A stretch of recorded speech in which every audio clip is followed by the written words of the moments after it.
అందరికీ ప్రభువైన యేసుక్రీస్తు నామమున వందనాలు. ఈ దినం మన యొక్క ధ్యానం కొరకై అపోస్తల కార్యముల గ్రంథం 2వ అధ్యాయం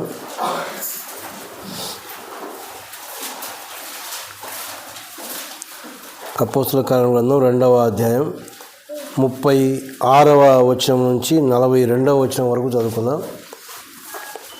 2వ అధ్యాయం 36వ వచనం నుంచి 42. మీరు సిలువ వేసిన ఈ యేసునే దేవుడు ప్రభువుగాను క్రీస్తుగాను నియమించెను. ఇది ఇశ్రాయేలు వంశమంతయు రూఢిగా తెలుసుకొనవలనని చెప్పాను. వారు ఈ మాట విని హృదయంలో నొచ్చుకొని, సహోదరులారా, మేమేమి చేతుమని పేతురును కడమ అపోస్తలులను అడగగా, పేతురు, మీరు మారు మనసు పొంది పాపక్షమాపణ నిమిత్తము ప్రతివాడు యేసుక్రీస్తు నామమున బాప్తిసం పొందుడి, అప్పుడు మీరు పరిశుద్ధాత్మ అను వరము పొందుదురు.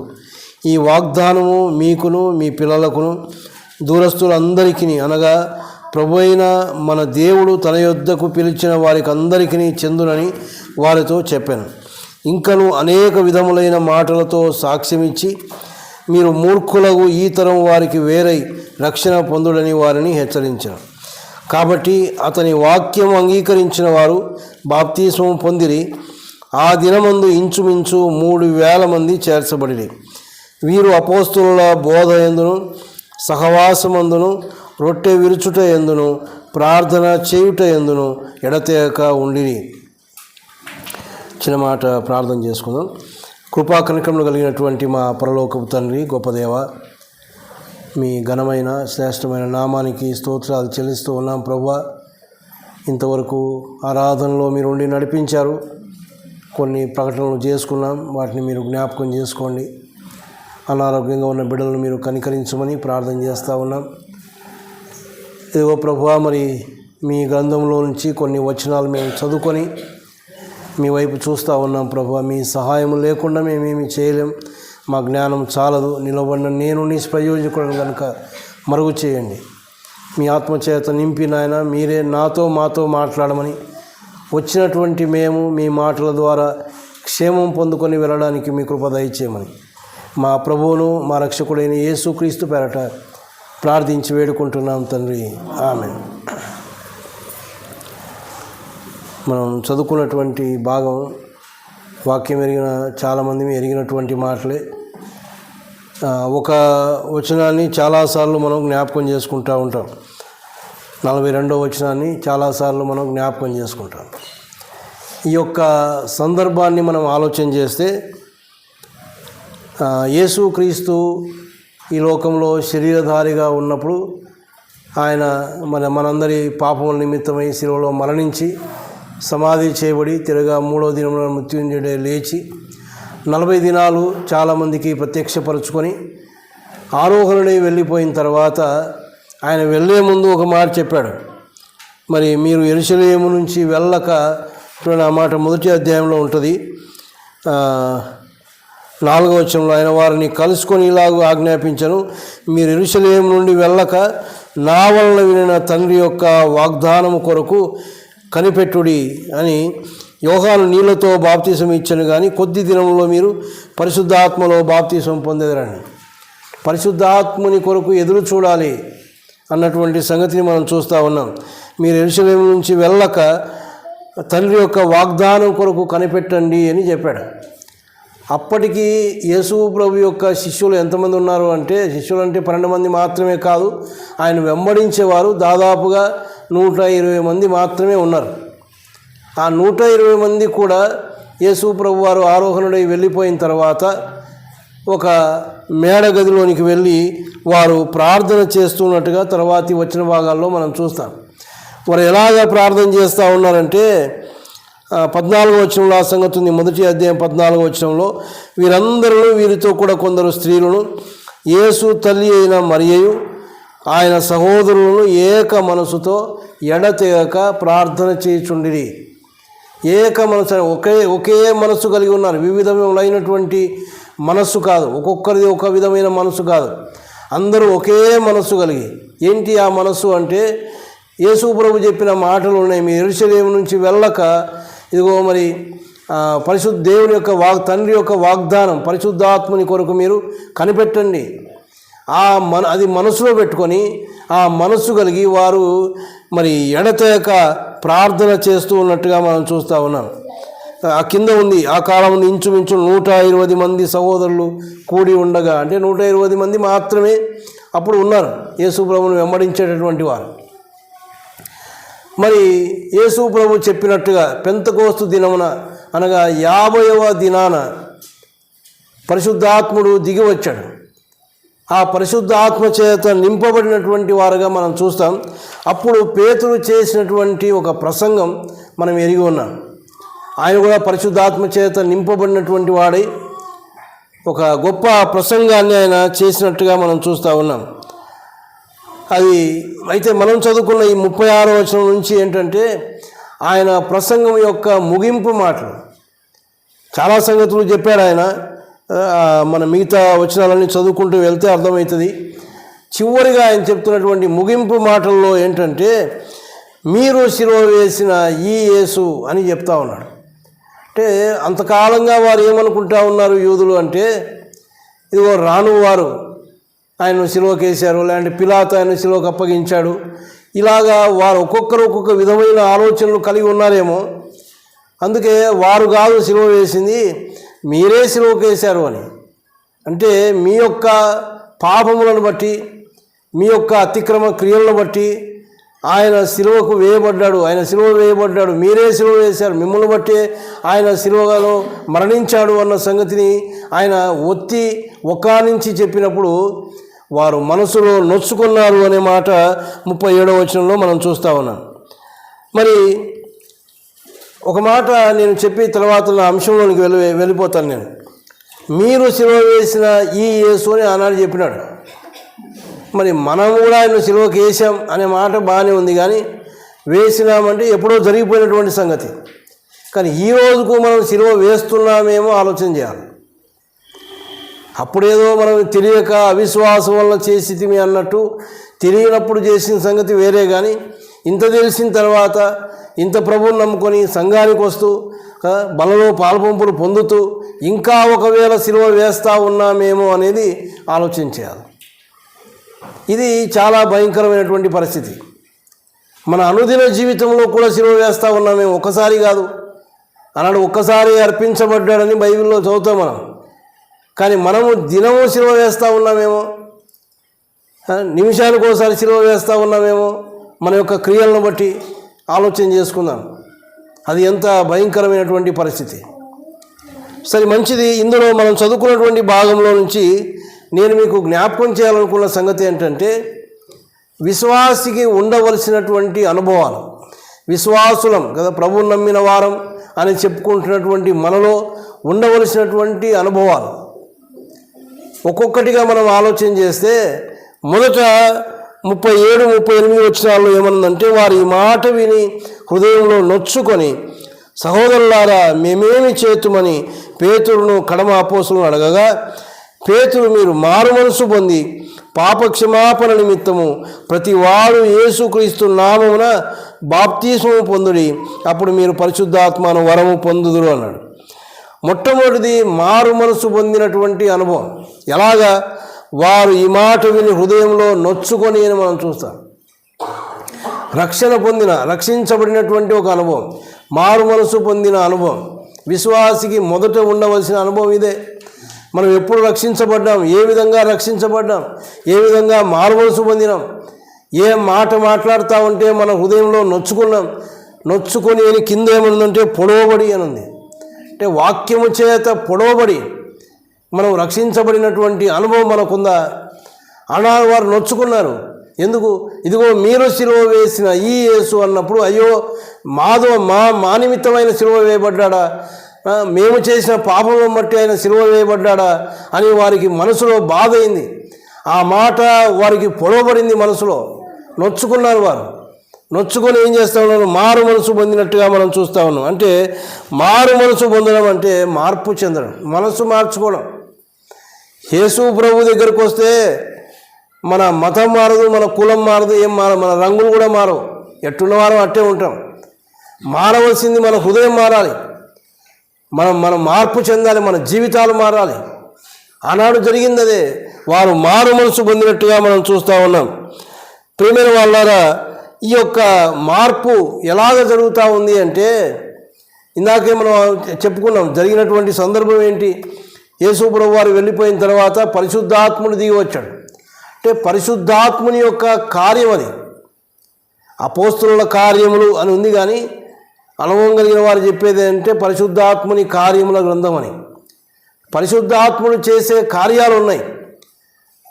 ఈ రెండవ అధ్యాయంలో మనం చదివితే పరిశుద్ధాత్ముడు వచ్చిన తర్వాత వారు భాషలతో మాట్లాడినారని మనం చూస్తాం. అయితే వారు భాషలతో మాట్లాడినప్పుడు చూడండి, ఒక మాట మనం ఏం చదువుతామంటే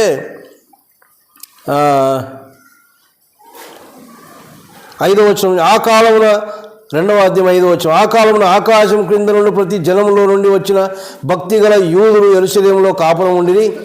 ఈ శబ్దము కలగగా 4వ వచనం కూడా, అందరూ పరిశుద్ధాత్మతో నిండిన వారై ఆ ఆత్మ వారికి వాక్శక్తి అనుగ్రహించిన కొలది అన్య భాషలతో మాట్లాడసాగిరి. ఆ కాలమున ఆకాశం క్రింద నుండి ప్రతి జనములో నుండి వచ్చిన భక్తి గల యూదులు యెరూషలేములో కాపురం ఉండిరి. ఈ శబ్దము కలగగా జనులు గుంపులుగా కూడి వచ్చి ప్రతి మనుషుడు తన తన స్వభాషతో వారు మాట్లాడటం విని కలవరపడిరి. ఏం మాట్లాడారు? అన్య భాషలతో అంటే తెలియని భాష కాదు. కాకపోతే తెలియని ఎవరికి, ఒకరు ఒక భాష మాట్లాడతామంటే ఆ భాష ఎరుగని వారికి అది ఎరుగని భాష, అర్థం కాని భాష మాట్లాడలేదు అన్నాడు. ఈనాడు అన్య భాషలు అంటే అర్థం కాని భాషలు మాట్లాడేవారు ఉన్నారు, మనం ఎరుగుదాం. కానీ అన్య భాషలు అంటే అర్థం కాని భాషలు కాదు. వారి స్వభాషతో అంటే వారు ఆయా ప్రాంతం నుంచి వచ్చారు. అప్పుడు ఎందుకు? పస్కా పండుగ కోసం వచ్చారు. చెదిరిపోయినటువంటి యూదులు వచ్చారు, అనేకులు అక్కడ ఉన్నారు. చూడండి, కిందికి వస్తే ఎంతమంది ఉన్నారంటే అక్కడ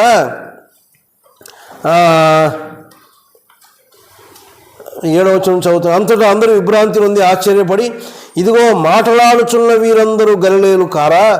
మనలో ప్రతివాడు తాను పుట్టిన దేశపు భాషతో వీరు మాట్లాడటం మనం వినుచున్నామే. ఇదేమి? పార్తీయులు, మాదీయులు, ఏలామీయులు, మెసొపొతమియా, యూదయ, కప్పదోకియా, పొంతు, ఆసియా, పృగియా, పంపోలియా, ఐగుప్తు అను దేశముల యందలి వారు, కురేనే దగ్గర లిబియా ప్రాంతముల యందు కాపురం ఉన్నవారు, రోమా నుండి పరవాసులుగా వచ్చినవారు, యూదులు, యూదామత ప్రవిష్టులు, క్రేతీయులు, అరబీయులు మొదలైన మనమందరమును వీరు మన భాషలతో దేవుని గొప్ప కార్యములను వివరించుట వినుచున్నామని చెప్పుకొనిరి. వాళ్ళు మాట్లాడేది వీరికి అర్థమవుతోంది. ఆయా ప్రాంతాల నుంచి వచ్చిన వారికి, అయ్యో వీళ్ళు ఇక్కడ ఉన్నటువంటి వారు కదా, మన భాష ఎట్లా మాడుతూ ఉన్నారు అంటే వారు మాట్లాడిన భాష అర్థమైనటువంటి భాష. తర్వాత ఇంకోటి ఏం చేస్తూ ఉన్నారంటే వాళ్ళు దేవుని గొప్ప కార్యములను వివరించుట. అన్య భాషలతో మాట్లాడి అల్లరి చేయలేదు, వాళ్ళు దేవుని యొక్క గొప్ప కార్యాలను వివరిస్తూ ఉన్నారు. అది పరిశుద్ధాత్మని యొక్క కార్యం.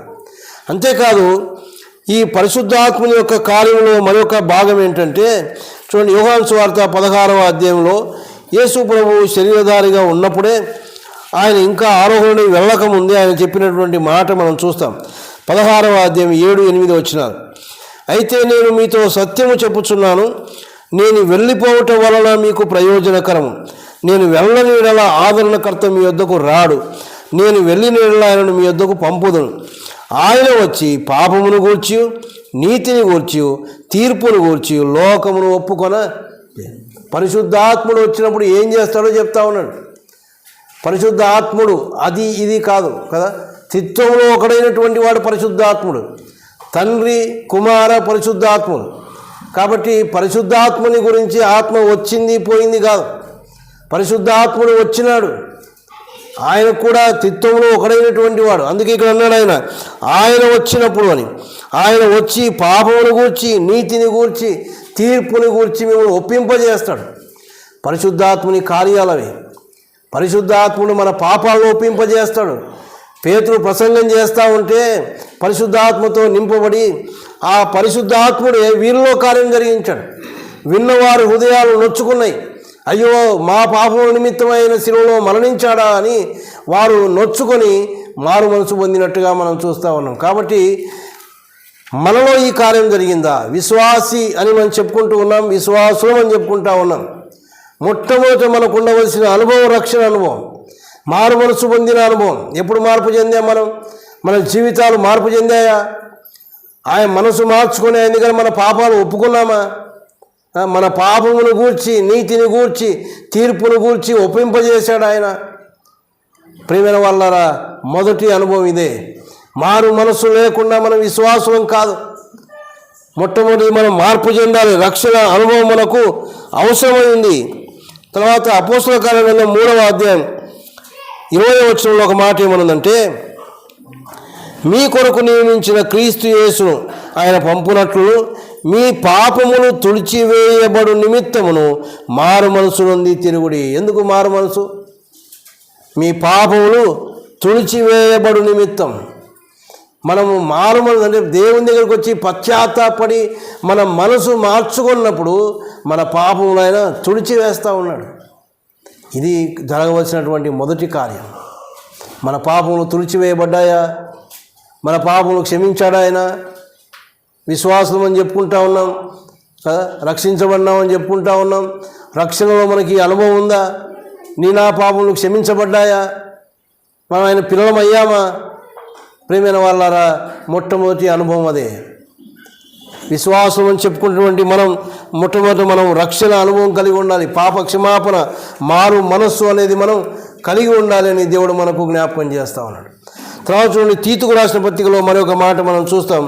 తీతుకు రాసిన పత్రిక 3వ అధ్యాయం 5వ వచనం, మనము నీతిని అనుసరించి చేసిన క్రియల మూలముగా కాక తన కనికరము చొప్పుననే పునర్జన్మ సంబంధమైన స్నానము ద్వారాను పరిశుద్ధాత్మ మనకు నూతన స్వభావం కలుగజేయటం ద్వారాను మనల్ని రక్షించను. మారు మనసు పొందినామంటే, మార్పు చెందినాక ఏముండాలి? ఇప్పుడు నూతన స్వభావం మనలో ఉండాలి. కొత్త స్వభావం, అంతకుముందున్న స్వభావం కాదు, అంతకుముందున్నటువంటి జీవితం కాదు. మార్పు చెందినాం, దేవుని పిల్లలం, నేను రక్షించబడ్డాను అంటే మనలో మార్పు కనపడాలి, నూతన స్వభావం కనిపించాలి. అప్పుడు బూతులు ఆడుతూ ఉన్నాం, ఇప్పుడు బూతులు ఆడుతూ ఉన్నాం. అప్పుడు అబద్ధాలు ఆడుతూ ఉన్నాం, ఇప్పుడు అబద్ధాలు ఆడుతూ ఉన్నాం. అప్పుడు మోసము, టక్కరి అన్నీ ఉన్నాయి, ఇప్పుడు ఉన్నాయి. అప్పుడు సినిమాలు చూసేవాళ్ళం కదా, అప్పుడు దేవునికి వ్యతిరేకంగా జీవించేవాళ్ళం. ఇప్పుడు అదే జీవితం అయితే ఎక్కడి మారు మనసు, ఎక్కడ నూతన స్వభావం? ప్రియమైన వాళ్ళారా, విశ్వాసం అని చెప్పుకునే మనకు మొదట ఉండవలసిన అనుభవం ఏంటంటే రక్షించబడిన అనుభవం, మారు మనసు పొందినటువంటి అనుభవం ఉందా?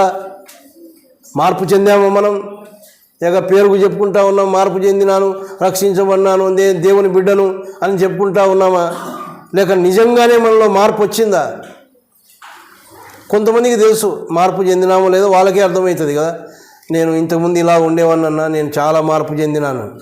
కేవలం మనం చెప్పుకోవడమే కాదు, చుట్టుపక్కల వాళ్ళు కూడా చెప్తారు. మన అన్న చెప్తా ఉన్నాడు, హెయిర్ కట్ చేయించుకోవడానికి పోతే ఆయన అడుగుతూ ఉన్నాడంట, నీళ్ళు ఏందో మార్పు కనిపిస్తూ ఉందన్న అని. నేనేం చేసుకోలేదు, ఏదైనా ముఖానికి ఏదైనా పూసుకున్నానంటే ఏం పూసుకోలేదు అని. ఏది సంగతి? అంతకుముందున్న జీవితం ఇప్పుడు లేదు. ఇప్పుడు దేవుని సన్నిధికి వస్తూ ఉన్నారు, దేవుని మాటలు వింటూ ఉన్నాడు. ఆయనలో జరిగినటువంటి మార్పు ఇతరులకు కనిపిస్తూ ఉంది. ఇతరులు చూచి చెప్పగలుగుతూ ఉన్నారు వీరు దేవుని బిడ్డలు అని. కొన్నిసార్లు చాలా విచారకరమైన సంగతి ఏంటంటే, అన్యుల దగ్గరికి వెళ్ళి దేవుని నమ్మిన పిల్లల గురించి మాట్లాడుకుంటూ ఉన్నాం. ఇంకా వాళ్ళు ఎప్పుడు ప్రభువుని నమ్ముకుంటారు చెప్పండి? వాళ్ళ దగ్గరనే మన జీవితాన్ని బయటికి వేసుకుంటే వాళ్ళు ఎప్పుడు ప్రభువుని నమ్ముకుంటారు? ఇంకా మనలో మార్పు అవసరం. మార్పు చెందామా? మారు మనసు పొందామా? ఇది మొట్టమొదటి అనుభవం, విశ్వాసులు ఉండవలసిన మొట్టమొదటి అనుభవం. రెండవ అనుభవాన్ని మనం చూద్దాం.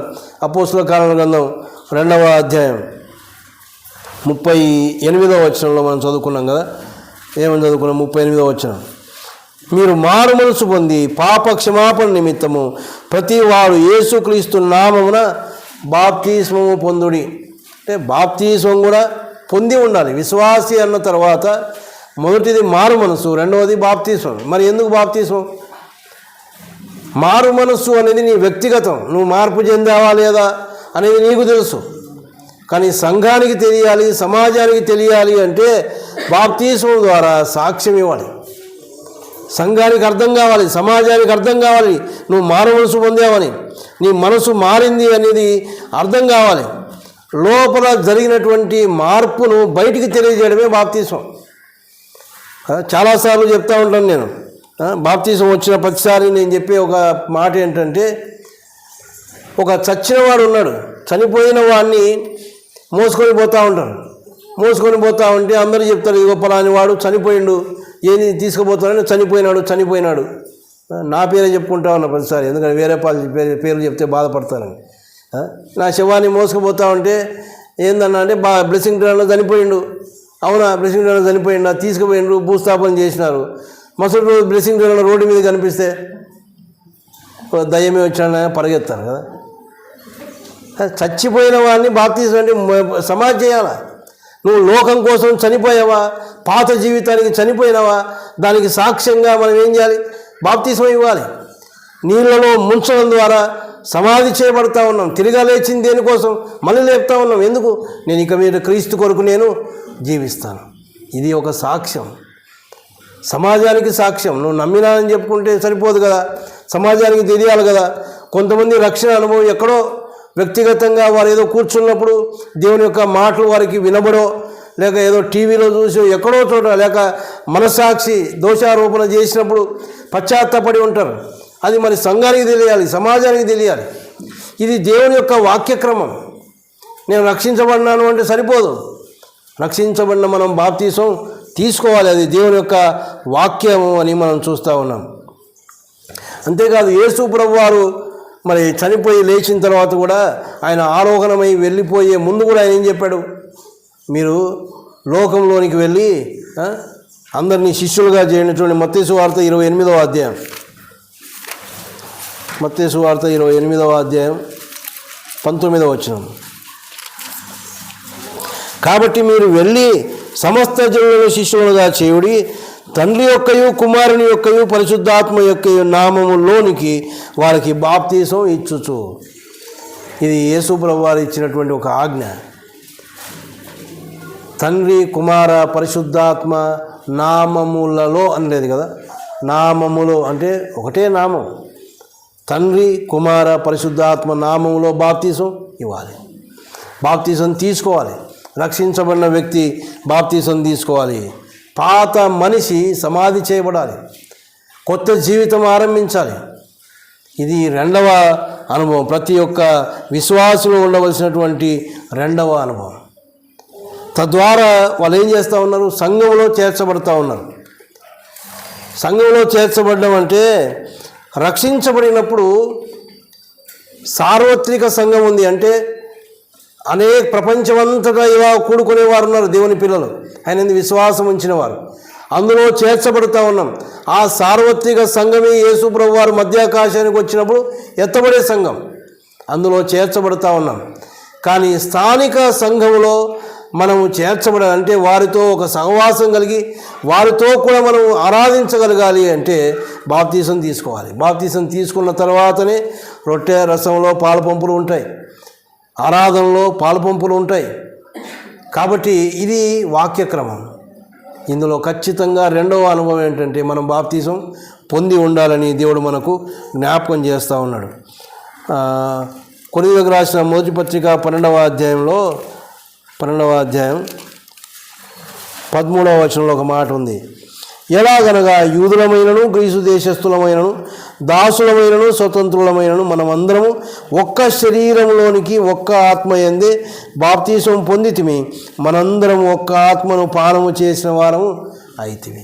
ఒక్కటిగా కావడానికి, ఆయన ఆత్మలో ఒక్కటిగా కావడానికి మనం బాప్తీసం తీసుకుంటా ఉన్నాం. ఇది విశ్వాసికి ఉండవలసిన రెండవ అనుభవం. మారు మనసు పొందావా? ఏం చేయాలి? బాప్తీసం తీసుకోవాలి. శిలువ మీద దొంగ ఉన్నాడు కదా, శిలువ మీద ఇద్దరు దొంగలు వేలాడదీయబడతారు. యేసు ప్రభువుకు ఎడమ వైపున ఒకడు, కుడి వైపున ఒకడు. మరి ఏ వైపున ఉన్నవాడు పశ్చాత్తాపన్నాడు? ఒక దొంగ పశ్చాత్తాపన్నాడు కదా, నువ్వు నీ రాజ్యంతో వచ్చేటప్పుడు నన్ను జ్ఞాపకం చేసుకోవాలి. కుడి వైపున ఉన్నాడా, ఎడమ వైపున ఉన్నాడా?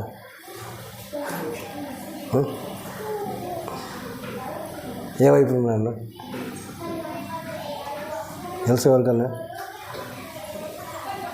అని చెప్తారా? కుడివైపు ఉన్న దొంగన, ఎడవైపు ఉన్న దొంగన? ఎవరికి తెలియదు. ఒకవైపు ఉన్న దొంగ అంతే, ఏ వైపు ఉన్నాడో తెలియదు ఆయన. ఒకవైపు ఉన్న దొంగ ఏం చేసినాడు? పశ్చాత్తాపడ్డాడు. ప్రభువా, నువ్వు నీ రాజ్యంతో కూడా వచ్చేటప్పుడు నన్ను జ్ఞాపకం చేసుకో అంటే యేసు ప్రభు వారు ఏమన్నారు? నేడే నీవు నాతో కూడా పరదేశంలో ఉంటావు. అంటే ఆయనకి ఎక్కడ స్థలం దొరికింది? పరలోక రాజ్యంలో స్థలం. మరి ఆయన బాప్తిసం తీసుకున్నాడా? మరి నేనెందుకు తీసుకోవాలన్నా అంటే, అందుకే చెప్పాను ఇందాక, మారు మనసు పొందినప్పుడు సార్వత్రిక సంఘంలో చేర్చబడతా ఉన్నాం. ఆ సంఘం ఎత్తబడేటువంటి సంఘం. అంటే మారు మనసు పొందిన వెంటనే పరలోక రాజ్యంలో మన పేర్లు రాయబడతా ఉన్నాయి. జీవగ్రంథంలో మన పేరు రాయబడుతుంది. ఎప్పుడైతే మనం మార్పు చెందుతామో, మన పాపాలను ఒప్పుకుంటామో, ప్రభువా నన్ను నీ బిడ్డగా చేసుకోను ఆయన అనగానే మన పేర్లు అక్కడ జీవగ్రంథంలో ఉంటాయి. కానీ మనం సజీవులముగా ఉంటే మాత్రం ఏం చేయాలి? ఆయన ఆజ్ఞ ప్రకారం మనం బాప్తీసం తీసుకోవాలి. ఎందుకు? ఇతరుల యొక్క సాక్ష్యం సమాజానికి తెలియాలి. మనం రక్షించబడ్డాం, మనం మార్పు చెందినాం అనేది సమాజానికి తెలియాలి.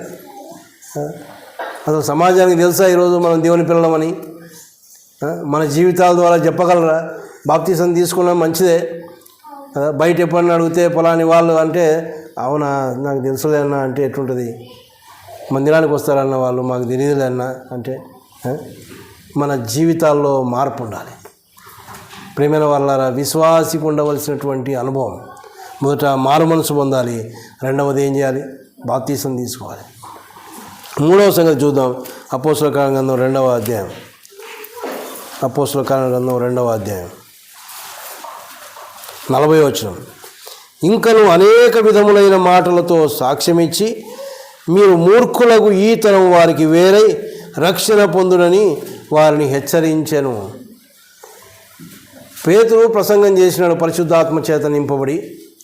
మీరు సిలువ వేసిన ఈ యేసుని ప్రకటించగానే వారి హృదయంలో నొచ్చుకొని మారు మనసు పొందినారు, బాప్తీసం తీసుకున్నారు. తీసుకున్న తర్వాత ఒక హెచ్చరిక చేస్తా ఉన్నాడు పేతురు. ఏమని? మూర్ఖులైన ఈ తరం వారికి వేరై రక్షణ పొందండి అని వారిని హెచ్చరించినాడు.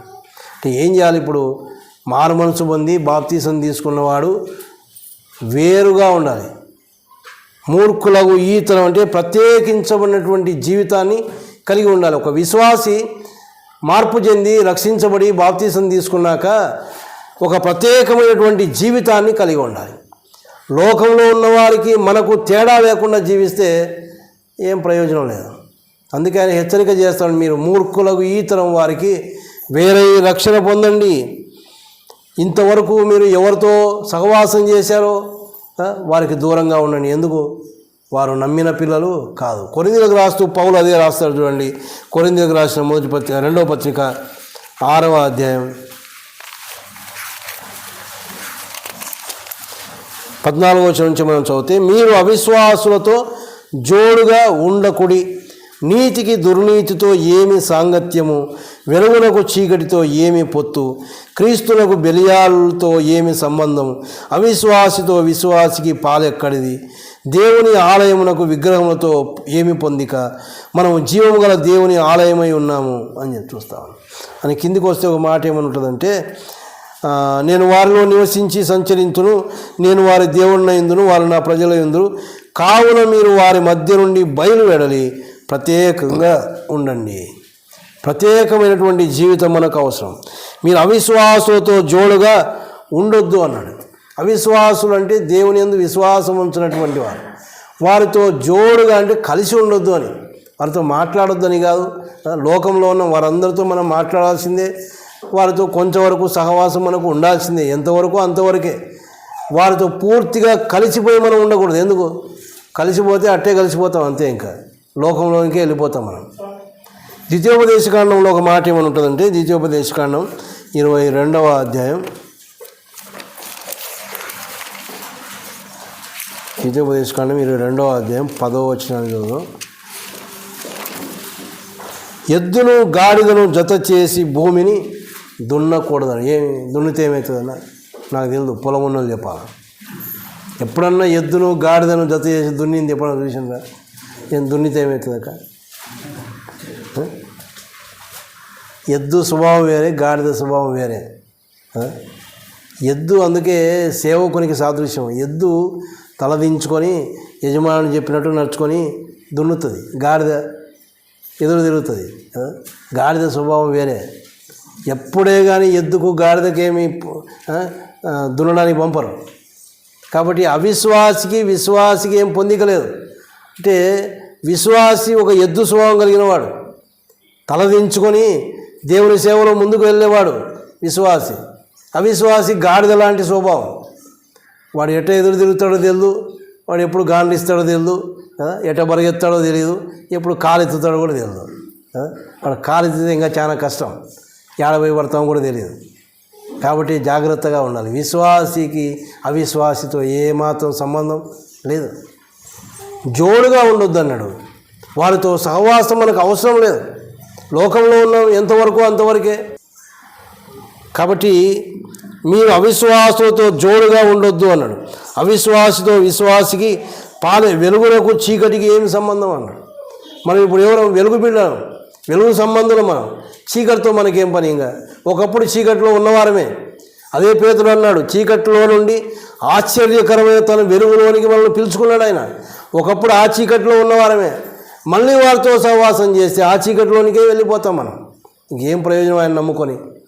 కాబట్టి నమ్మినటువంటి వారు ప్రత్యేకమైనటువంటి జీవితము కలిగి ఉండాలి అని. ఏం ప్రత్యేకత ఇది? ఆత్మీయ విషయంలో ప్రత్యేకత. ఆత్మీయంగా వాళ్ళకు దూరంగా ఉండాలి మనం. ఇశ్రాయేలీలు ఐగుప్తులో ఉన్నప్పుడు ఐగుప్తీయుల మధ్యలో లేరు వాళ్ళు, చాలా దూరంగా. ఆ మాట నాకు జ్ఞాపకం లేదు.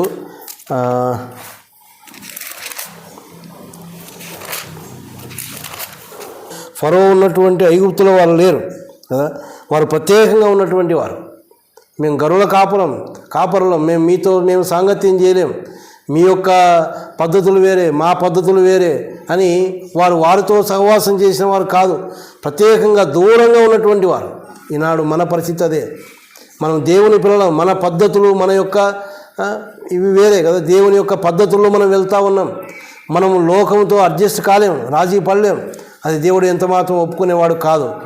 కాబట్టి విశ్వాసిలో ఉండవలసిన అనుభవం, మొట్టమొదటి అనుభవం ఏంటి? నేను ముగిస్తాను ఇక్కడికే, ఇంకా అనుభవాల తర్వాత చెప్పుకుందాం, మర్చిపోతారు కాబట్టి. మొట్టమొదటి అనుభవం ఏంటి? మారు మనసు, రక్షణ పొందిన అనుభవం ఉందా? ఎంతమందికి ఉంది? మారు మనసు పొందినామా? మార్పు చెందినామా? ఉందా మారు మనసు మనకు? రక్షించబడినామని చెప్పుకుంటున్నాంలే, మార్పు చెందినామా? ఏదైనా మార్పు కనిపిస్తూ ఉందా ఇతరులకు? ఒకప్పుడు ఏం జీవితం, ఇప్పుడు ఏం జీవితం మనమే చెప్పుకుందాం. ఒకప్పుడు ఎట్లుండినాము, ఇప్పుడు ఎట్టున్నాం. ఒకప్పుడు ఎట్టున్నాము, ఇప్పుడు అట్టే ఉండి ఎట్లా మార్పు చెందినట్టు?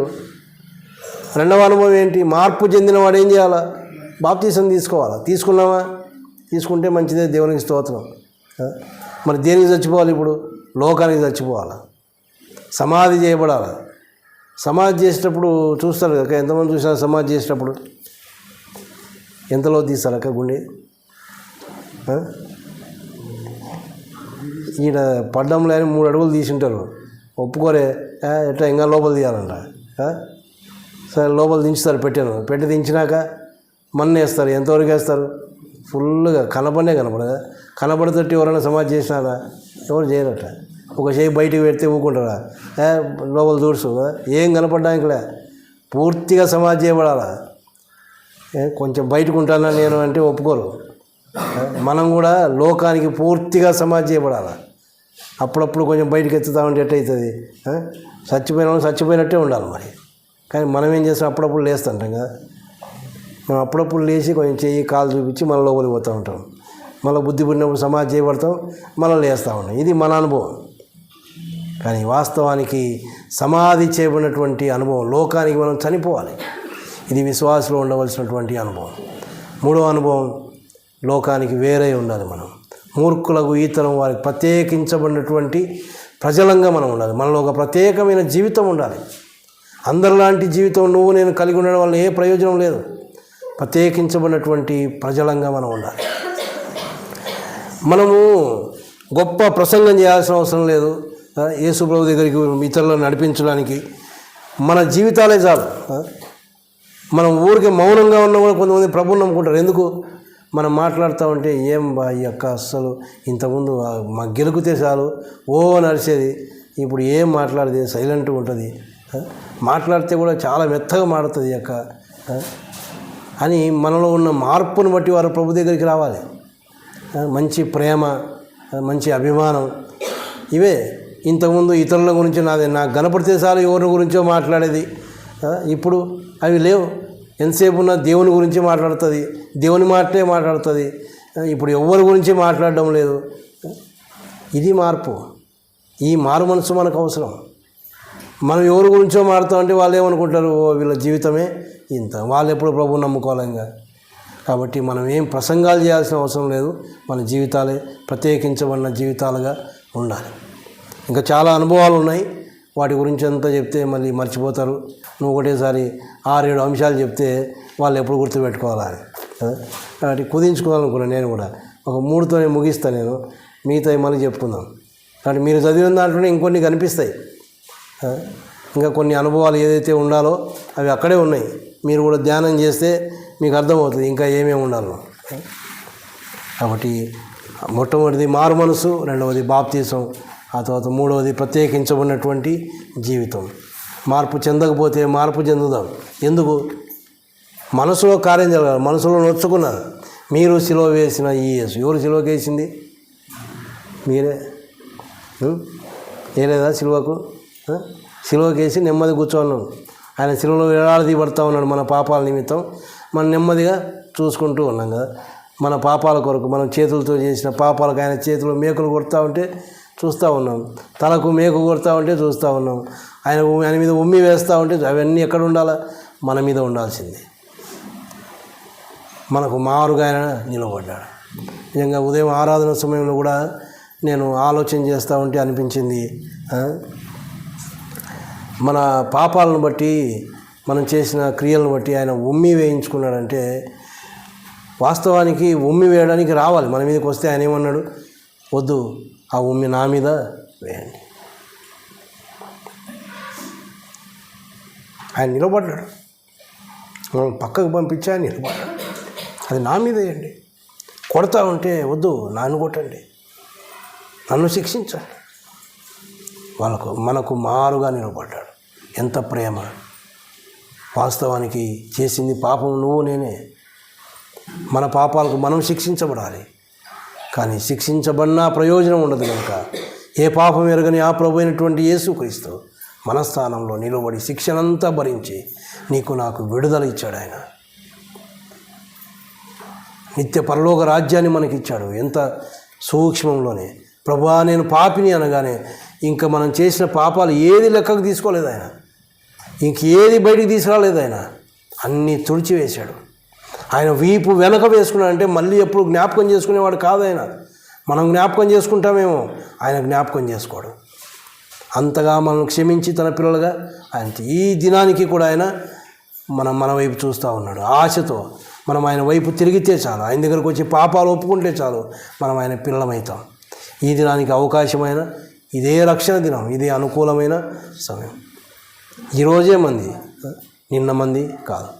నిన్న అయిపోయింది. మళ్ళీ ఎంత మొత్తుకున్నా నిన్న వస్తుందా? ఎంత నిన్న తారీఖు తెలుసా? డేట్ తెలుసా? నిన్న ఎంత డేట్ తెలుసా? 10 10వ తారీఖు, మొదటి నెల, 2026వ సంవత్సరం. మళ్ళీ కావాలంటే వస్తుందా? లేదు, అయిపోయింది. ఇంకా ఇదో 11వ తారీఖు. మళ్ళీ రేపు అయ్యేసరికి ఈ దినం కూడా ఉండదు. ఇదే మన సమయం, ఇదే మన గడియ. మిగతాది మంది కాదు. నిన్ననే అయిపోయింది. కాబట్టి ఈ దినాన్ని ప్రభువు నమ్ముకోండి, ప్రభు పిల్లలు కాండి, నిత్య నరకం నుంచి తప్పించుకోండి. ప్రార్థన చేసుకుందాం.